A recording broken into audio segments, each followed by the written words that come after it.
North Korea's capital, Pyongyang, is draped in patriotic banners and coloured flags for the secretive Asian nation's first ruling party congress in 36 years. Workers' Party leader Kim Jong-un is expected to make a big announcement at the Congress, which kicks off tomorrow, though it's unclear whether that will be related to the country's growing nuclear power capacities. Foreign media have unusually been invited to North Korea, though their movements are really limited. Amongst them, Washington Post correspondent Anna Fifield, an expat Kiwi who's based in Tokyo but up in North Korea at the moment. And I asked her about, trying to be a journalist in, possibly arguably, definitely the most repressive state on the planet. So North Korea is not fond of foreign journalists and their pesky questions, to say the least. And so I do have a government-appointed minder who's with me all the time. I can see him right now. He's having a conversation with somebody else, but he's certainly not standing next to me listening. And even if he was, I still feel, that I will say what I need to say here. I cannot choose my schedule. Every morning we're told to be in the lobby at 8:30 or whatever, and they take us where they want us to take us to.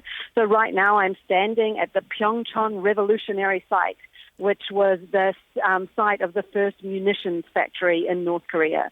So they have chosen to bring me here. I did not request to come here. So my schedule is not up to me, but I can report what I want to report. The paradox of something like that is that it's simultaneously breathtakingly dull, almost stupefying, and absolutely fascinating. And also, as you're going there, do you see ordinary life in any way out the window of the car or the bus or whatever? We are in Pyongyang, and Pyongyang is home to the most elite people. So this is by no means the real North Korea. We see people who are well-dressed and have good government jobs. But still, it's really telling even being here and seeing what it means to be elite in North Korea, because we can see they have buses, but often the buses are broken down. People are fixing things. There are long lines on the side of the road. People are still walking everywhere with great big, bundles on tops of their heads or on their backs. So it's still very poor. But the thing that strikes me most of all is not the poverty so much, but the repression, the fact that I cannot have a conversation with a normal person. And in fact, I don't even try to do that anymore, because all I do is endanger that person. I will never get an honest answer out of them, but I will put them at risk, because everybody around them will say that person had a conversation with a foreigner.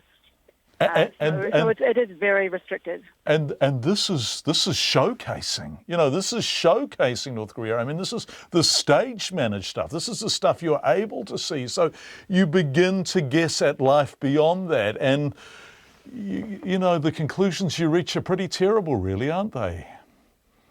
Yeah, that's right. If they take you somewhere and they say this is the best hospital in North Korea, and that hospital doesn't have electricity, you can extrapolate quite a lot from that to imagine what the worst hospital or a normal hospital in North Korea is like.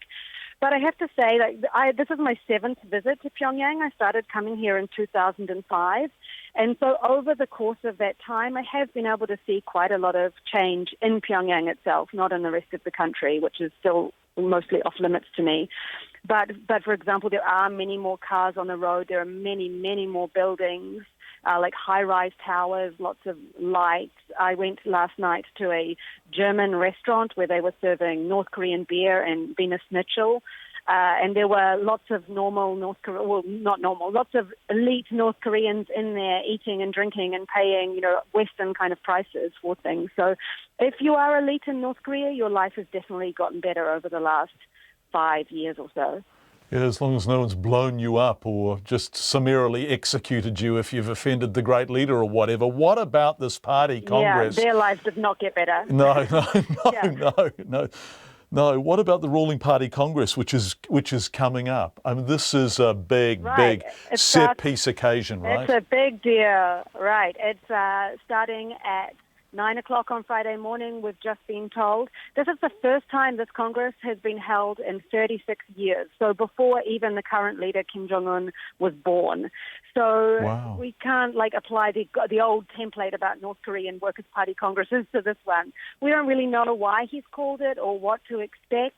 Some people say it might be used to announce some big major policy change, maybe on the economic front, but my money is on a show of solidarity, you know, a kind of reiteration of the power of the party and the wise leadership of Kim Jong-un and this kind of stuff. I think he's going to use it to show that he's a legitimate leader and to try and consolidate his rule here. And I've got to say, they are really pulling out all the stops for this. Pyongyang is looking good by North Korean standards. There are like banners and flags everywhere. A lot of people on the street have been practicing for parades and marches, and we hear revolutionary music all around town trying to whip up a bit of fervor for this event. So, there's a lot of anticipation, that's for sure.